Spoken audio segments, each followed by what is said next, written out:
What it do? What it do? Hello, governor. I was crackling, baby. What's happening, man?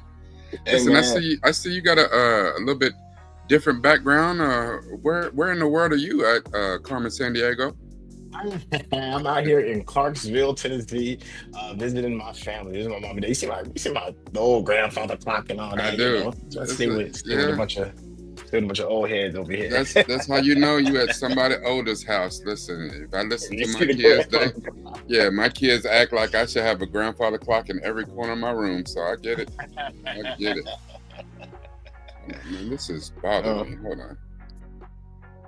I want to. So it it is. I know you're over there dealing with some technical stuff, so I'll yeah. take care of this while you're over there taking care of that. It is good to be home. um, get a chance to step away. But here's the thing, though: when you're a content creator, are you really stepping away? Is it really, Mm, time to yourself, or a bit of a vacation? Because even if you're not necessarily hitting the record button and doing all of this, the content still kind of stays in your head. The socials are the cycle still kind of move. I'm still getting like bombarded with all the stuff dealing with sinners and any other new hot topic. So I'm I'm never too far away from you. I guess that's what I'm trying to say when it comes to the live streams and just all the people that tune into us daily. Hold on, let me see what I'm going with that. I know it's loud. I Look, can't even hear it. So I don't know. okay, That all right. me. Just want to make sure. But um, the funny thing is when this is a thing that you choose to do, mhm, um, like you need some time away to recharge and to figure some stuff out. Even if it's a analytical, it's a strategic session, it's just a break, just a relaxation session. You need it. yeah, But it's hard though, because when you are dependent on people showing up, on their comments, on their likes, on their shares, on their yeah. subscriptions, it's just like we get it. You're on a break. You need some relaxation. Except the rest of the world keeps on moving on, and if you're not in Yeah, the stream, then we forget that you was even swimming in the stream in the first place. You know, big you have to be facts. huge. Like, and you've pointed out to me, like it would be nice. Like we would all love to be Corey Kenshin. Like Yeah, hop in right. and make one video. I ain't made a video in 10 months. Hey, I was feeling some kind of way. I'll make an hour-long video, but it's gonna give me, 25 million views. I'm good. I'll take another 6 months off or whatever. Just like, bro, like, we out here scrapping and just what I'm saying, every single day, what I'm saying, ooh, I got 12 views today. Yay, me. Just, it's part of the Oh, struggle. Part of the yeah. struggle. But man, I'm glad that you home to see family, man. It's at the end of the day, you got to keep the main thing the main thing. What's important is family. So Yeah, I couldn't agree more. It's funny that you were talking about. I met a younger new content creator. There's there's a little cyber cafe that's like right down the street from. I took some pictures of it in the little community chat, mhm. and I met Yeah, met a great younger place. content creator, and he was telling me, he was like, "Yeah, man, I just got done putting out my first video, man, and I got like 10 views." I was like, "How do you feel about that?" He was like, "Well, yeah, I'm a little, surprised that 10 people want to see my stuff, but I was like, no, but it's a pretty big deal. Like, imagine, you sitting at a dinner table with somebody and there's 10 people there and they're listening to you. Hmm. You People have like these ideas. It's like, nah, man, sometimes I need to get like, 1,000 views on this or 10,000 views on that or whatever it is. But if you put that in like real world terms, like you're sitting there in front of 10 people, you'd feel some kind of way. You'd be, 10 people would have your attention. Kind of look. I was like, let that kind of like, soak in your bones a little bit and be grateful for it because you've gotten somebody's attention. It's the first step, Yeah, So it made me excited for him. I was like, yeah, man, you keep going. yeah, and especially man, it's hard too because when you put out your first video, I remember way back putting on my first video, and I didn't know anything about analytics. I didn't know anything about anything, so I just put out a video because I was like, you know what, I got something I want to say, and I'm gonna say it. Thank God for the internet. Thank God for YouTube. But then after I started recording with the Geekish Network, I started recording with you. I started to learn some things. I started to think about analytics and the marketing and how, to be better about what I do. And it's different, And then once I hit 100 videos, I was like, oh my God, I can't believe I put out 100 videos. But then I started figuring out, okay, I'm starting to find my voice. Yeah. And that changes everything. It absolutely is a grind, but if this is what you like to do, then there's no better place to be. So I hear that, man. I wanted to not change gears too quickly, but 'cause I'm a little excited. You had brought up what we're going to be talking about regarding, yes, great movies. Did you want to expound upon that a little bit? Yeah, I figured, especially for you and I, and a lot of our family at the Geekish Network, we have been on this tear as the rest of the country has caught up to us, and maybe even surpassed us in some ways because they have been on it. This great little movie by this wonderful little director named Ryan Coogler. He made this movie called Sinners. And it was excellence on the screen. It was excellence. And of course I want to come through and be like, oh, that is black excellence for you. Of course, the guy who made Black Panther, the guy who made Creed, of course he made this, made Fruitvale Station. But when I thought about it, I was like, okay, why do I like this movie so much? Like, what makes this movie so great? And I got to thinking about the greatest movies that I've ever seen, which may be different than my favorite movies. That's a different thing.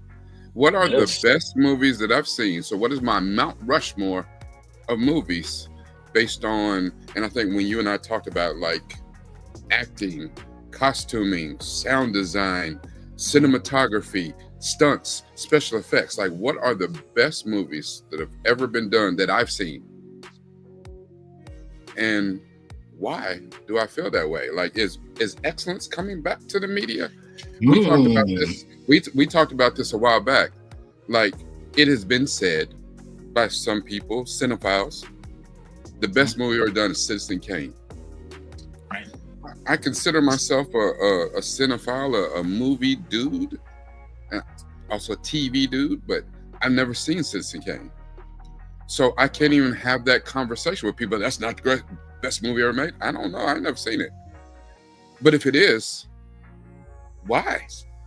Why can we not duplicate that? Why is it a movie that's the best movie made? It's like, what, 60 years old or something? Like, when was it made? Like the 50s, 60s or something like that? Like, yeah. I think in all this time, why have we not made another the greatest movie ever made? What is missing? Because we got more technology. We got all of this stuff now that says we should be able to make better movies now. Why haven't we? Or is it more so like when we watch The Studio, and yes, that is a plug for you to go watch our reactions to The Studio on Syntell's page. Are the studios, or is Hollywood more interested in the buck instead of making great movies? So I have my list. Of your Mount Rushmore. Yeah, which the thing about that is I had to go with the first 4 movies that popped to my mind. And I had to really kind of delve through that and be like, are these my favorite movies, or are these the best movies I watched from a typical thing? Because like I'll have to say all day, like Black Panther is one of my favorite movies. It's not one of the best movies I watched. Directing, acting, cinematography, great. Special effects, great. But I love that movie for its impact on the culture, its impact on me. That doesn't make it the best movie. Avatar, with the blue people, James Cameron. I love that movie. Even though, but I've seen that story. I know that story, but the special effects, the impact it had on me, that was the first movie I saw in 3D that I believed 3D. I thought I was running around on the planet of Pandora with him. I was having my glasses on, I was reaching out, trying to touch the like, it made me believe. But it's definitely not one of the best movies I've ever seen. It just happens to be on my list of favorite movies. So Yeah. that was my impetus behind where we're going today. So I don't want to get too much into what we're going to do unless you're ready to jump right into it. No, man, there's been it's interesting that we are breaking it down in this ways because it's easy to just go on IMDb, look up the top 10 greatest movies, and then cut and paste it. But I think what makes something great, there's a lot of different factors that can make something really good. And now we kind of like had a small little powwow, and I was like, man, how do we break some of this stuff down?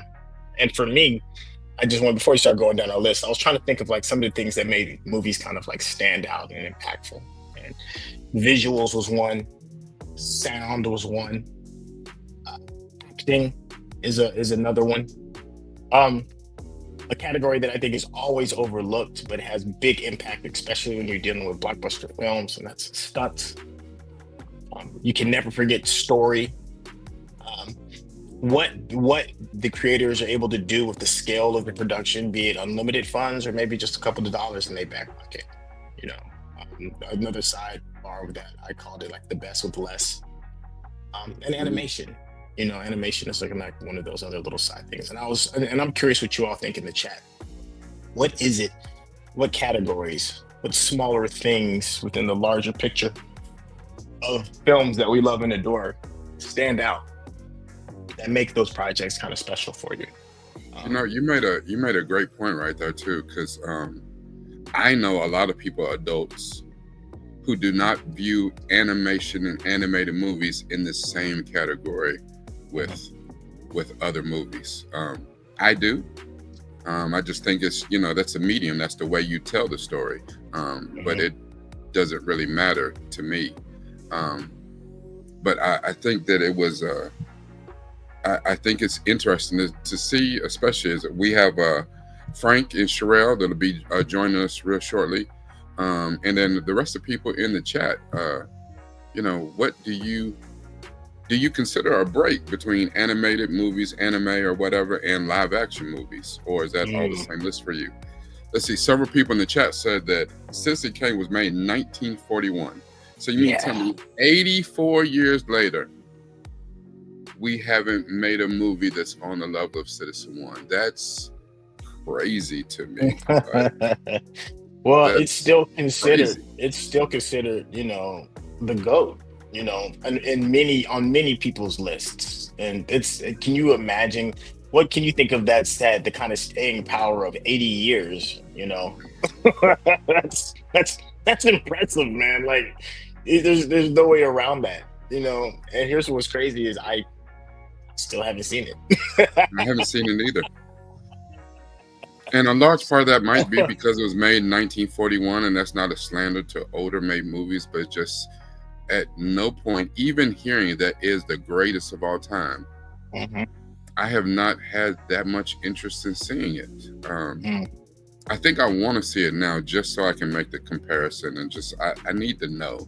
But no, I've never. And there's a lot of those great older movies that people have said that won Oscars and are just fantastic. I haven't seen. You made reference to, we were watching an episode of The Studio, and you made a reference to something being like a direct take off of Chinatown. I've never seen Chinatown. I know it's supposedly great. Is that the one with Gene Hackman? No, it's John. Oh my gosh. Jack Nicholson. Jack Nicholson. Yes, I'm sorry. Yeah. I remember you said it. I did the same thing when you brought it up the first time. Is that Gene Hackman? No, it's Jack Nicholson, but I've never seen it. Jason Washington says that Citizen Kane is free and it's on YouTube for almost 2 hours. That is interesting. We might have to watch that. I think we had mentioned that we were going to watch it too, because we're definitely cinephiles, and for us to have not seen Citizen Kane, it kind of makes you almost want to like turn your cinephile card in, right? you kind of got to look at us a little bit and be like, where are you? You haven't seen Citizen Kane, and you consider yourself to be a cinephile. And you know what? That is absolutely right, because I do that when I talk people. Stuff that I'm fully knowledgeable about. Like when I talk to people about Star Wars, listen, if you haven't seen the Clone Wars or the Rebels, don't talk to me. We not on the same level. You know, you'd be like, I watched the movies though, but I never seen the Mandalorian. I never seen the Obi-Wan TV show. You know, I mean, you gotta take the bad along with the good. We're not having the same conversation. You know, this is Marvel. You know, if you watch the Marvel movies, and I like the MCU, but I never seen any of the Netflix Marvel stuff. I never watched Agents of S.H.I.E.L.D. I never watched the Inhumans. Oh, I almost threw up in my mouth right there. Like, I love the Iron Fist. Get out of here. We're not having the same conversation, so I understand. And I have seen I don't remember it for real. It didn't make any. What was that movie? People Up, Gone with the Wind. Yeah, I have seen it, but yeah, I hear you. Yeah, You know, it's got only a couple because TN, iconic what is it? lines in there, and then the lady who was the maid or whatever, she won like an Oscar for Yeah, frankly, Scarlett, I don't give it down. yeah, but she was the first black to win an Oscar for a supporting role or whatever, and that was big. And I was like, a maid, really? That's what we doing? Yeah. And, you know, the times they are changing, so you know. Yeah. Shoot, man, did you want to kind of like maybe like nibble at this a Yeah, little bit? Okay. hold on. Let me answer a few things in the chat. So Dominica Edwards said that she's seen Citizen Kane, but she doesn't remember much about it, that he was a William Randolph Hearst type and Rosebud. I don't even know what this Rosebud. Oh, okay. Now this, I just had to break this up because this is hilarious. Alex Simpkin says Paddington 2 is one of the greatest films of all People time. keep saying that, and I've never seen it. I've heard that, like, and I know he might be trying to say that in jest, but people legitimately say that. Like, he may not be saying that in jest, though. Like, I can't be. You know, here's the thing: I didn't know about the Paddington 2 train until recently, like maybe like the past year, when people are like, "Nah, man, Paddington 2 is like it's like really." I heard about Paddington 2 like within the last month. Where people, I think I said something about great movies, and somebody said Paddington 2, and I was like, you bullshitting. Yeah. And it's like, no, for real. And I wait. Yeah, I mean, that's what I'm saying. When people hear say that, they be like, you know, it's like, word, Paddington 2. And then it's like the second one, like the first one. I don't know. It's just a weird thing to kind of throw out there when you talk about, you know, legendary stories and legendary movies and stuff like that. And they're like, yeah, Paddington 2. It's like that. It's like a weird disconnect. It's like, you messing with me, man. It's like, you messing with me. No, they're like, nah, man, it really is. Meme Loves Peace said, I break it down by genre, so I consider animation as its own genre. And I put that up there to say because maybe that was the reason for me that I never even watched Paddington. So I have 3 teenagers and I have an 8-year-old. And when the original Paddington came out, none of my kids were into Paddington. Like, you know, I remember Paddington when I was younger, Paddington the Bear and the books and all of that type stuff. He might have had a cartoon, I don't know, but I remember there were books about Paddington. I was never into Paddington. My kids weren't into Paddington, so I didn't watch it. I didn't watch it. When it came around for Paddington 2, I was like, okay, cool. That's great that they're reintroducing it and that kids are into it. Great. But I had no reason to watch it. You know, there's enough stuff out here to watch. I didn't have no reason to watch that. But I heard about Paddington 2, and I was like, are y'all for real? Like, I think about people might have missed Happy Feet and some of the other stuff because for whatever reason, if they weren't young enough, didn't have kids, whatever, they just, I don't want to watch a movie about singing, dancing penguins. I mean, that's for kids, you know? And it became a phenomenon, you know, much the same as the Minions or, you know, I don't know. I think everybody watched Shrek, though. I think that was an everybody thing, which is different, you know. I'm gonna have to check out Paddington. And unfortunately, I can't just jump right into Paddington 2. I got to see the first one to Well, understand see, what's I give going you on. the The second. context, Yeah, I right? can't. Yeah, and that's why a lot of things I can't just jump in on. Part 4? Nope, I got to see 1, 2, and 3 to to see where we're going. So I heard okay, all right. that. So let's get into it. Let's talk about it. So How are we gonna break this down? We just gonna just do overall, and then maybe break down some of the nuances of other categories, or you want to break down the nuances of subcategories before we get to like the final your uh, your your Mount Rushmore? Because I've got like six that were just off of the top of my head, that I can whittle down. So I think we got some that may overlap. I don't know. no, Let's I just think see. I think I'm gonna go. I think I'm gonna do the opposite. Okay. I think I'm gonna just give my Mount Rushmore. These are the first 4 that popped in my head, and then we can Okay. break it down by some of the categories and things, because you might say something that sparks something. I'm like, oh, yeah. Just because there's been so much running through my head, I was just like, you know what? Quiet the noise. Let me stick to these 4. So my 4, Okay. for Mm-hmm. different reasons. 4 best movies, not necessarily my favorite movies, but the 4 best movies I've ever seen, based on categories what we're talking about. 1, the reason why we're having this conversation, Mm-hmm. Sinners. Wow. Ryan Coogler's Sinners. Mm. And that's something for a movie that's a week old, hit my Mount Rushmore. And that's how Yeah. impressive this movie is from so many different angles. The cinematography is absolutely amazing.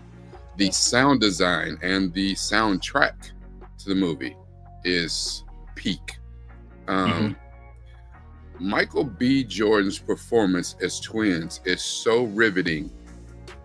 I forgot it was him playing 2 people. I actually thought he had a damn twin. There's several actors in Hollywood that actually have a twin. I thought he did for a minute, because they were so different yet alike. It was phenomenal. Mhm. And then the cast of characters, the story itself, just wonderful cinema. I know I told you my list, just so I made sure we didn't. So Across the Spider-Verse Mhm. was a feast for the eyes. It was stronger to me than Beyond the Spider-Verse.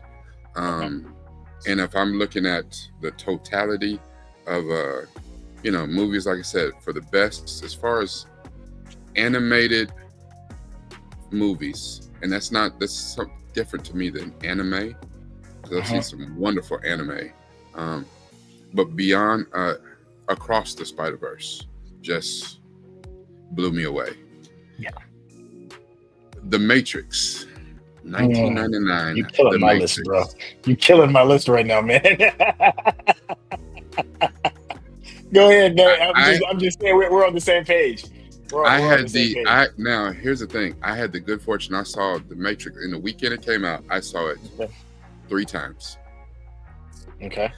I saw it in a regular, movie studio. I saw it again the second time I saw it same place I went and watched Sinners. I drove to I went to Indianapolis to the Indiana State Museum and saw it in IMAX 70 millimeter. I was in The Matrix, I'm pretty sure. I'm check the credits. I think I was in it. And then I saw it again on a digital, a better quality or whatever. So I saw it in 3 different versions, and everything about that movie, the story strong, and then whatever the allegories to other stuff, but the story strong. The cinematography though, sound design, everything was killer.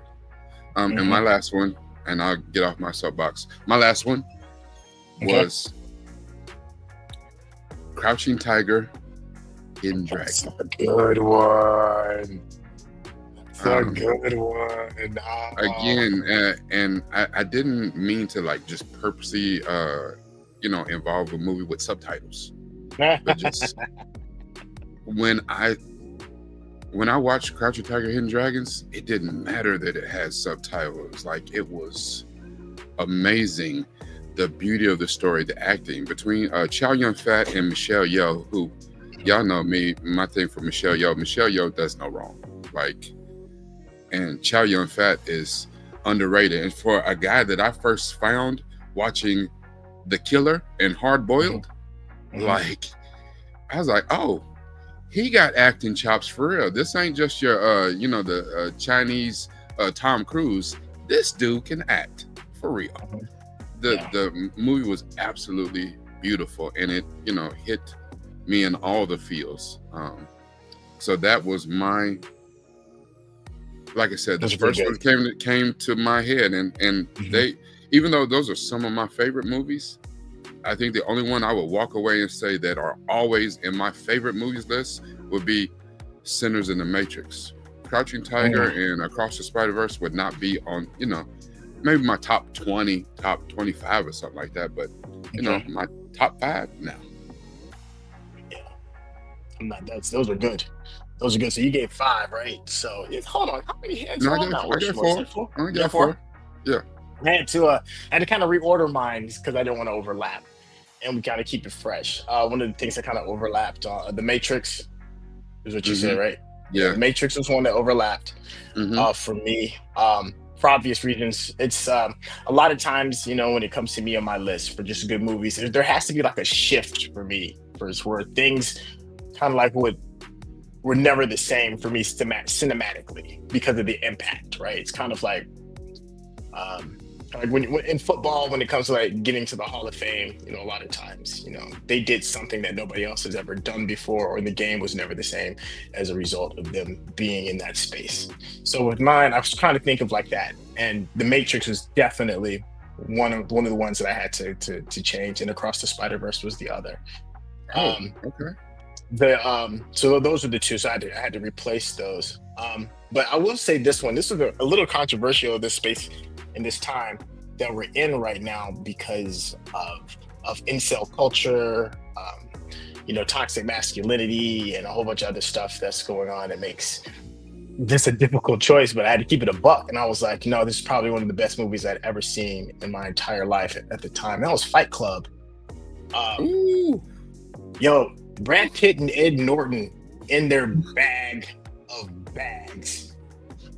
Chuck Palahniuk, I think that's how you say his last name, the writer, the original book, told a compelling story with a twist that nobody saw coming. It's easy to watch Fight Club now and be like, I knew it was that and this and the third, but at the time, no, you didn't. No, nobody even everything from the smallest thing to the cigarette burn in the film when Tyler Durden is talking about putting in small pieces of porn into the film, to the plane crashing, to finding a dildo in a suitcase, that kind of comedy, saying that great lines about Abraham Lincoln probably being a good fighter because he was skinny, and showing up to work with blood in your teeth. Like it was just pure mayhem and chaos on film. I'd never seen anything that unhinged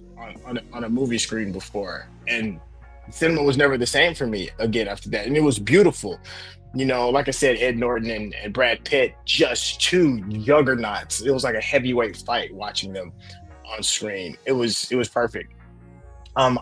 Another one for me, probably one of the greatest movies I'd ever seen, and this is just more for the cinematic experience. When it came to sound design, was a big part of it, and impact with just visual impact, and that was Saving Private Ryan. I had an understanding of what good sound design meant, but I never really was moved by it. You're like, oh, that's some cool stuff. It's like I can hear something shooting on the right side of me. I can hear something shooting on the left side of me. It's kind of cool, But to see and to watch Saving Private Ryan in the theater, whose speakers and Dolby system was set up specifically for the sound to tell a story in itself, that opening when they raided the beach, was it in Normandy? And hearing the zips and the pops and the flashes of the flamethrowers going, and the water and the camera going in and out of the water, and then watching like these soldiers try to storm this beach. I had never seen anything like that before, ever, ever. And that's how it started. Like it started with that. And then after it just gets done like socking you in the mouth with the visuals and the sound, you get this incredible journey, a weird kind of hero's journey with not a company, a platoon. Is that what it is? When they're in the smallest Yeah, little platoon. group and they're trying to find. Platoon. Yeah. Yeah. Never. Once again, cinema was never the same for me. My third one, when it comes to impact, I look at kids now, man. I look at like folks today, and they complain over and over about the Marvel Cinematic Universe. And I remember when I was a kid, when we had a Hulk that just had green paint on him and a green powdered wig, and he was running around, throwing people in the trash can. So what was his name? The old weightlifter. Oh my gosh, big dude. Lou Ferrigno. Lou Ferrigno, yeah. I was like, I remember when Lou Ferrigno was my Hulk, right? Mm-hmm. I remember, seeing Diana spin around in a circle before she transformed into Wonder Woman. It was kind of a hokey kind of thing, right? And then this movie came out in 1989, written by Tim Burton, Batman, the very first real superhero movie outside of Superman. I know Superman came first, yes, but it was different in a way, and dark at the time, when dark and edgy, it just totally redefined something different. But it was a blockbuster where I remember that weekend, and you couldn't get in to see the movie for like 2-3 straight weeks. Line literally going down the street from people that was watching it for their, third, fourth, even fifth time. The soundtrack with Prince rocking out, Tim Burton and all of his quirkiness. It was something. Once again, it changed it. It changed nothing. Nothing was ever the same again. Now, the reason why I can't put Superman on that is because I was really too young to fully appreciate Superman. I was like 6 years old, maybe, when Superman like really hit the scene. But I was old enough to kind of like understand what it was I was watching when I saw Batman. Once again, cinema was never the same. And then my final one, this one just comes just a straight up story. The Usual Suspect made me consider being a writer. How the characters were set up, that hook and that turn and the misdirection. Once again, it's like that you can trick people like that on film. Like once again, I know the context of the time is, people will be like, sure, there's tons of movies like The Usual Suspect, but there wasn't before The Usual Suspect. It was everything before, and then The Usual Suspect showed up. The Usual Suspect is the reason why, movies like The Sixth Sense had impact, or Memento had impact, with that whole, with the big twist and the big turn. And I didn't know you can do that on that level. I know Hitchcock had done some stuff like that before, but nothing hit me from a writing standpoint like The Usual Suspects. So those are my big four, even though you snatched two from me. Okay. Well, no, it just means that we shared two, and we were able to, in a way, we were able to share out, 8 incredible pieces. And I was thinking, like, as I was listening to your list, I was like, oh, everything you just said was great, and it was good. And I was thinking about, because I'm reading the chat and looking at other people, and they're saying, what their Mount Rushmore is. And I want to say it was Laura. Maybe they said it's very hard to have a permanent, top 4, top 5. Yeah. Because things change so often, which, goes back to how the hell is Citizen Kane being the best movie, for 84 years? Like, we have seen so many great movies to us. Why has there not been a movie that everyone agrees on is just that damn good, And I wonder, like, even if we when we go back and watch it, not knowing that everyone thinks it's that good, will we go into it like, I'm looking for the cracks, I'm looking for a reason for it not to be good, or can I just sit and enjoy it and be like, come out and be like, yeah, I see what they were talking about? Or, is it going to be like, yeah, I mean, it's good, but it ain't that damn good, No. Because I was thinking about what are rings that are in my list, my personal Mount Rushmore. I still think that I'm gonna keep Sinners on there. It's shot up there with a bullet. I'm gonna keep The Matrix, but if I said my personal favorites, The Empire Strikes Back, That's a good one. and The Godfather 2. That's my personal favorites. So I'm fortunate that The Matrix and Sinners are two of the best movies I've ever seen and two of my favorite movies I've ever seen. Do you have, the list that you gave, we gave for the reason we gave, but are there movies that are your favorites? No rhyme or reason, even if it's what everyone else would consider a terrible movie, a guilty pleasure movie, but you're like, I don't care. It's my favorite movie, I got one that I said many, many times before, Castaway with Tom Hanks. You do say Castaway a lot. I love Castaway. I love for the impact of the story that it hits me personally. Tom Hanks, I think, is probably one of his greatest performances outside of Forrest Gump. I think Forrest Gump is his most legendary performance of all time. Yeah. But for him to just throw the entire movie on his back, him in a volleyball, and it worked. I remember when it came out, and it's like, I don't know if I really want to sit here and watch Tom Hanks by himself on a desert island. There's nothing that's appealing about that, like, whatsoever, and I couldn't have been more wrong. It was incredible. And another one, a life-changing movie is Akira. Akira came out in 1988. Yeah. I think I was like 12 years old, and I didn't see it in the theater because nobody was watching anime in the theater back then. It just wasn't an option. The only way you knew about Akira is you had to know somebody who knew somebody who had a videotape. Yeah, and this was before Blockbuster, so you had to have like the old mom and pop, VHS tapes in order to watch it.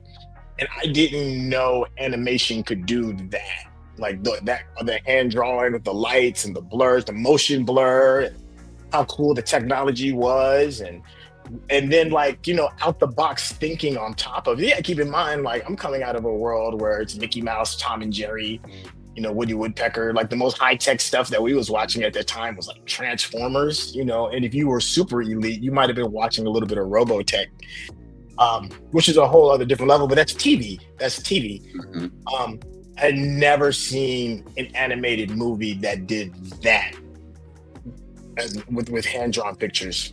And and then once again, it shifted how I thought about how I viewed animation. So those are probably my two big ones. And then can I get I did have a small runner-up, another one that's just because everybody was just talking, I'll say super quick. Yo, the movie Heat, man, with Bobby D, man. Bobby D and Al Pacino, right? Bobby D and Al Pacino, man. Like, I know you talked about, Godfather 2. The only other thing that can get kind of close to that, as far as like ensemble cast, Val Kilmer, let's not forget him either. Heat was bananas, man, and it was just one of those things where nobody saw it coming. I don't ever remember seeing a preview for Heat, a trailer for Heat. It was like, oh man, this is Bobby De Niro movie Robert De Niro's gonna pop out, and I was like, yeah, of course we'll go see it in the theater. And then it's like, word. I had no idea. Yeah. Which is crazy because that entire movie is a damn near shot-for-shot remake of another movie that came out a few years earlier that nobody saw.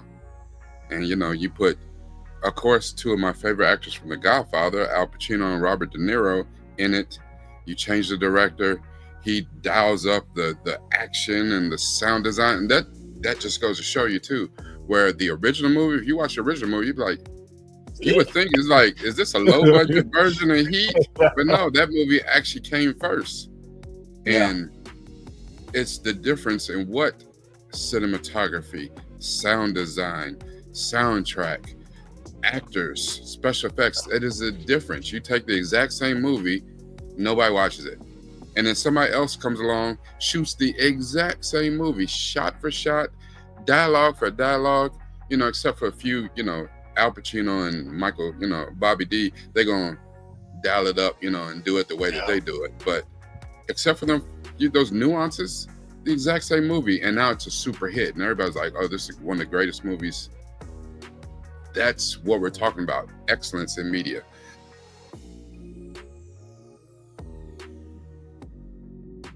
So thank all of you for your list. Thank everyone in the chat. Thank y'all for showing up. Again, a few short, shameless plugs.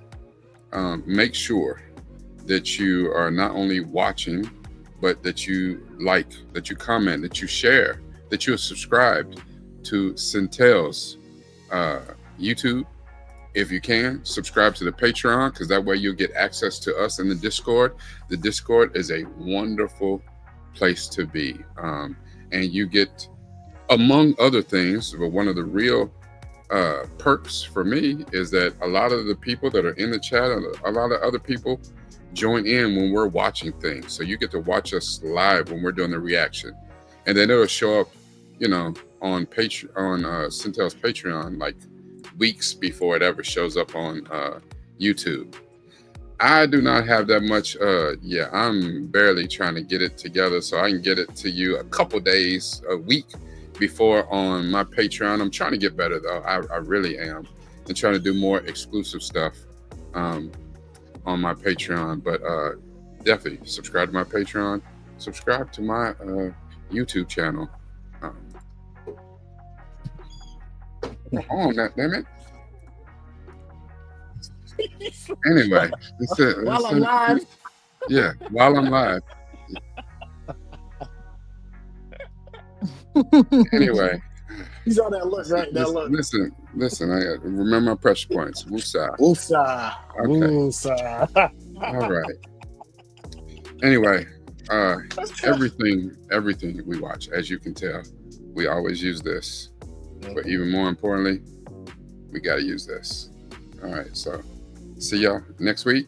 I don't know what we'll be talking about yet, but be on the lookout.